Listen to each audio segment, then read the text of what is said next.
അപ്പോൾ സുഹൃത്തുക്കളെ നമസ്കാരമുണ്ട്. അപ്പോൾ നമ്മളിപ്പോൾ ഉള്ളതേ പൊന്നങ്കോടാണ്.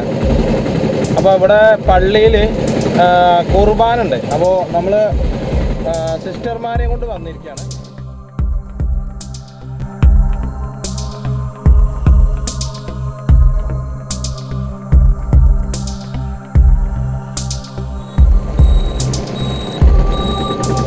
അപ്പോൾ നമ്മൾ ശ്രദ്ധിക്കേണ്ടതേ, നമ്മൾ ഈ മെയിൻ റോഡിൽ നിന്നൊക്കെ നമ്മൾ ഇടത്തോട്ടോ വലത്തോട്ടോ പോവുകയാണെങ്കിൽ തീർച്ചയായിട്ടും രണ്ട് സൈഡും നോക്കണം. ഇതെന്താ വെച്ച് കഴിഞ്ഞാൽ വണ്ടികൾ അങ്ങോട്ടും ഇങ്ങോട്ടൊക്കെ പാസ് ചെയ്യുന്നത് മാത്രമല്ല ആക്സിഡൻറ്റ് ഉണ്ടാവാനും കൂടി സാധ്യത ഉണ്ട്. അപ്പോൾ അതുകൊണ്ട് നിങ്ങൾ പരമാവധി ശ്രദ്ധിക്കണം.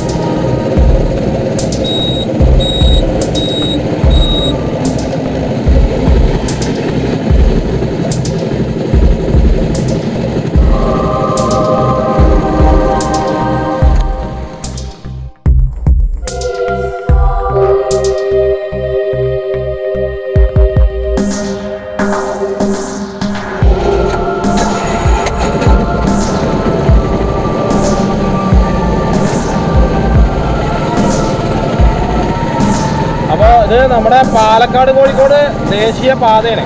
അപ്പോൾ അവിടെ റോഡിൻ്റെ ലൈൻ ട്രാഫിക്കൊക്കെ തെറ്റിക്കാതെ നിങ്ങൾ പോകണം.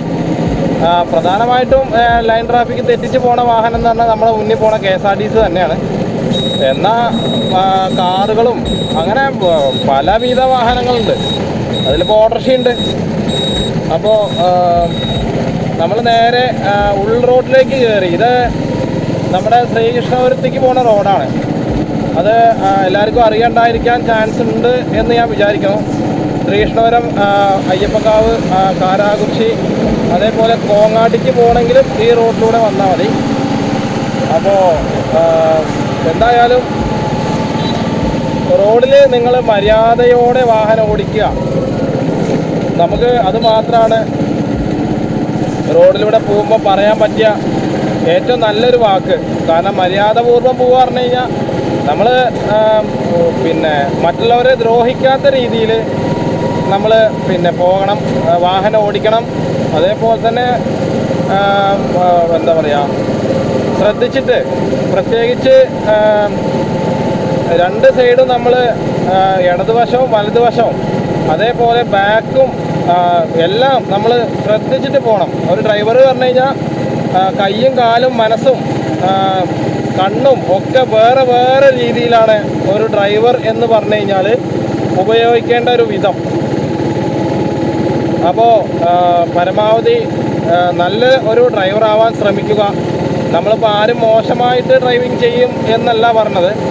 എന്നിരുന്നാലും നമ്മളൊക്കെ ചെയ്യണ ഒരു തെറ്റ് കാണാൻ വേണ്ടി കാത്തിരിക്കുന്ന ആൾക്കാർ ഇഷ്ടംപോലെ നമ്മുടെ നാട്ടിലുണ്ട്. അത് നാട് എന്ന് പറയുമ്പോൾ മൊത്തത്തിൽ ലോകം എന്നും കൂടി നമുക്ക് പറയാം. അപ്പോൾ ചെറിയൊരു തെറ്റിന് വേണ്ടിയിട്ട് കാത്തിരിക്കുകയാണ് എല്ലാവരും. അപ്പോൾ പ്രത്യേകിച്ചിട്ട് നമ്മൾ എടുത്ത് ഓരോ കാര്യം എടുത്ത് പറയണ്ടെന്ന് കരുതണം. അപ്പോൾ നമുക്ക് പതിവ് പോലെ നമ്മുടെ എന്താ പറയുക രാഷ്ട്രീയ കാര്യത്തിലേക്ക് വരാം.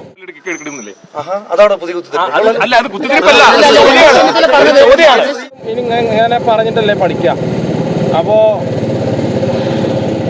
നമ്മുടെ രാഹുൽ മാങ്കൂട്ടത്തിനെ വീണ്ടും വാർത്താ മാധ്യമങ്ങൾ പൊക്കിയിട്ടുണ്ട്. പൊക്കുക എന്ന് പറഞ്ഞു കഴിഞ്ഞാൽ ഇതിൽ രണ്ട് വാർത്താക്കാർ മാത്രമാണ് എന്താ പറഞ്ഞിട്ടുള്ളത്. ഒന്ന് ന്യൂസ് മലയാളം 24/7, അതേപോലെ റിപ്പോർട്ടർ ചാനൽ ശ്രീ മരമുറി.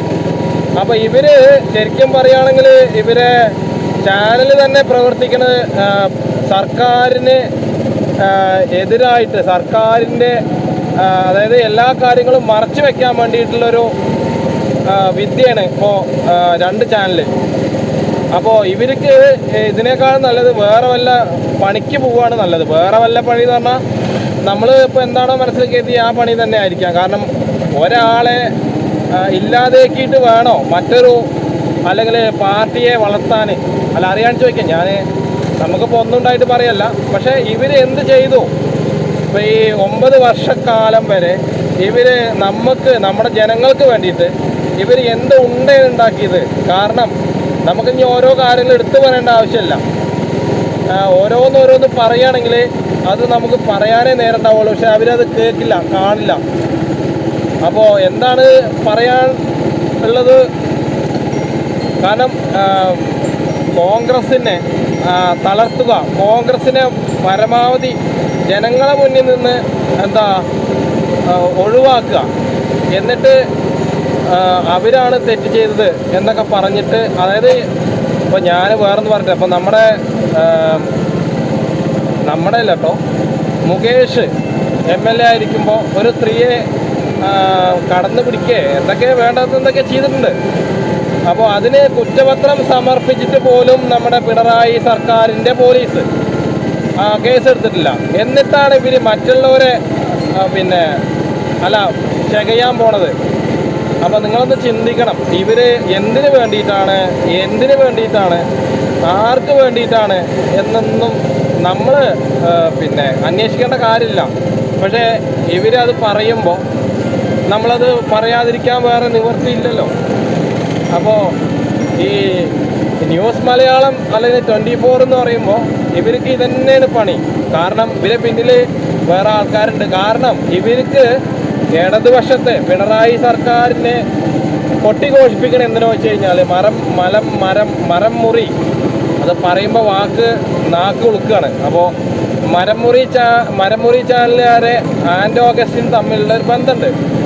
കാരണം കോടികൾ വില മതിക്കുന്ന മരം കട്ടിട്ട് ഇതിന് പോലീസുകാരെ, വനം വകുപ്പുകാരെ, മുഖ്യമന്ത്രി ഇവരൊക്കെ പൈസ കൊടുത്തിട്ടുണ്ട്. അപ്പോൾ പരമാവധി അവരെ കാല് എന്തായാലും പിടിക്കണമല്ലോ, അല്ലെങ്കിൽ ആ ചാനൽ എന്നോ പൂട്ടിപ്പോയിട്ടുണ്ടാവും. അപ്പോൾ അത് ശ്രദ്ധിക്കാണ്ട്. അപ്പോൾ ഇതൊക്കെയാണ് ഇപ്പോഴത്തെ ഓരോ കാര്യങ്ങൾ. പരമാവധി ഇപ്പം ഇന്നലെ മിഞ്ഞാന്ന് അട്ടപ്പാടിയിലുള്ള ഒരു UDF നേതാവിനെ എതിരെ നിൽക്കുന്നതിന് തട്ടിക്കളയും എന്നൊക്കെ പറഞ്ഞിട്ടുണ്ടായിരുന്നു. അപ്പോൾ ഇവരെന്ത് ചോദിച്ചാലും ഇവരെന്താ പറയുക അറിയോ? ഞങ്ങൾ കൊല്ലും, ഞങ്ങൾ ഇല്ലാണ്ടേക്കും എന്നൊക്കെയാണ് ഇവർ പറയണത്. അപ്പോൾ ഇവർക്ക് അതാണ് പഠിച്ചിട്ടുള്ളൂ. കാരണം ഇവരെ നിലനിൽപ്പ് അങ്ങനെയാണ്. അവർക്ക് അവിടെ ബന്ധങ്ങളോ സുഹൃത്തുക്കളോ ഒന്നുമില്ല. അവർക്ക് എതിരെ നിൽക്കുകയാണെങ്കിൽ, അല്ലെങ്കിൽ അവരെ നേരെ ചോദിക്കുകയാണെങ്കിൽ അവരെന്താ ചെയ്യുക വെച്ച് കഴിഞ്ഞാൽ തട്ടിക്കളയും. അത്ര തന്നെ, അതിലിപ്പോൾ വേറെ ഒരു കാര്യമില്ല. പരമാവധി നിങ്ങൾ സൂക്ഷിച്ച് കണ്ടു നിൽക്കുക. അപ്പോൾ നമ്മളിപ്പോൾ ഒരു ദിവസം എന്തായാലും മരിക്കണം എന്നത് കൊണ്ടല്ല, പക്ഷേ എന്നിരുന്നാലും നമ്മൾ ഈ പോണ യാത്രയിൽ പറയുക. അപ്പോൾ നമ്മളങ്ങനെ ഇവിടെ കാരാകുറിശി വില്ലേജ് ഓഫീസ് കഴിഞ്ഞു. ഇതൊക്കെ ഞാൻ ഇതിലൂടെ വന്നിട്ടുണ്ട് കേട്ടോ, കുറേ മുന്നേ. അപ്പോൾ നമ്മൾ ഇനിയിപ്പോൾ അതിനെപ്പറ്റി ഒന്നും പറയുന്നില്ല, കാരണം പറഞ്ഞിട്ട് അത് കാര്യമില്ല. അപ്പോൾ ഈ സമയം 4 മണിക്കൊക്കെ 4 മണി കഴിഞ്ഞിട്ടോ. അപ്പോൾ ഈ സമയം സ്കൂൾ വിട്ട സമയമാണ്. അപ്പോൾ ഒരുപാട് കുട്ടികളുണ്ടാവും റോഡിലൂടെ. ഇവിടെ കാരാകുറിശി സ്കൂൾ എത്താനാവുമ്പോൾ. അപ്പോൾ പ്രത്യേകിച്ച് നമ്മൾ കുട്ടികൾക്കൊക്കെ നമ്മൾ റോഡിലൂടെ പോകുമ്പോൾ, വാഹനം ഓടിച്ച് പോകുമ്പോഴുള്ള കാര്യം പറഞ്ഞത്, പരമാവധി മെല്ലെ പോവുക. കാരണം ഈ കുട്ടികൾ എപ്പോഴാണ് എങ്ങനെയാണ് റോട്ടിക്ക് ചാടുക എന്നൊന്നും പറയാൻ പറ്റില്ല. അപ്പോൾ അതുകൊണ്ട് പരമാവധി നിങ്ങൾ വാഹനം പതുക്കെ പോകാൻ ശ്രമിക്കുക. കാരണം ഇവരൊക്കെ കൂട്ടുകൂടിയിട്ട് അതായത് അങ്ങോട്ടും ഇങ്ങോട്ടൊക്കെ തല്ലും വക്കാണൊക്കെ ഉണ്ടാക്കിയിട്ടൊക്കെയും പോവുക. അതായത് തമാശ രൂപേണ, അല്ലാതെ സീരിയസ് ആയിട്ടല്ല. അപ്പോൾ അതൊക്കെ പരമാവധി ശ്രദ്ധിക്കുക. പിന്നെ നമ്മൾ ഈ ചെറിയ വളവൊക്കെ വരുമ്പോൾ ഓവർടേക്ക് ചെയ്യാൻ ശ്രമിക്കരുത്. അത് വലിയ അപകടമാണ്. അതൊക്കെ നമ്മൾ പറഞ്ഞു തരേണ്ട ആവശ്യമില്ലെങ്കിൽ പോലും ചില സമയത്ത് നമ്മൾ ചെയ്തു പോകും. അത് നമുക്ക് അവിടെ വണ്ടികളൊന്നും വരില്ല എന്നുള്ളൊരു ചിന്തയിലാവും പോവുക. പക്ഷെ അവിടെ വണ്ടികൾ വരും എന്ന് തന്നെ നമ്മൾ വിചാരിക്കണം.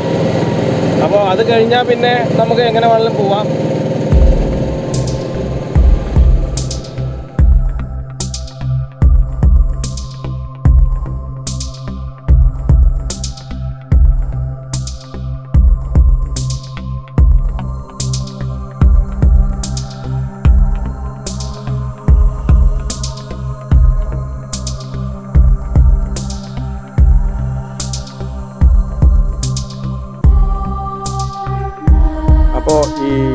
ഇവിടെ കുറച്ച് സമയം കഴിഞ്ഞാൽ പിന്നെ കുട്ടികളൊക്കെ വന്നിട്ട് അവരവരുടേതായ രീതിയിലുള്ളൊരു എന്താ പറയുക എൻജോയ്മെൻറ്റ് അത്രയും നമുക്ക് പറയാൻ പറ്റുള്ളൂ. അപ്പോൾ ഈ പാടത്തിൻ്റെ ഈ അക്കുര്യത്തിന് നേരെ നല്ല അതിമനോഹരമായൊരു വീടുണ്ട്. അപ്പോൾ കഴിഞ്ഞ മാസം വന്നപ്പോൾ, കഴിഞ്ഞ 2-3-4 മാസം മുന്നേ വന്നപ്പോൾ ഈ വാഴകളൊക്കെ ചെറുതായിരുന്നു. ഇപ്പോൾ വലിയ വാഴകളായി അത്യാവശ്യം.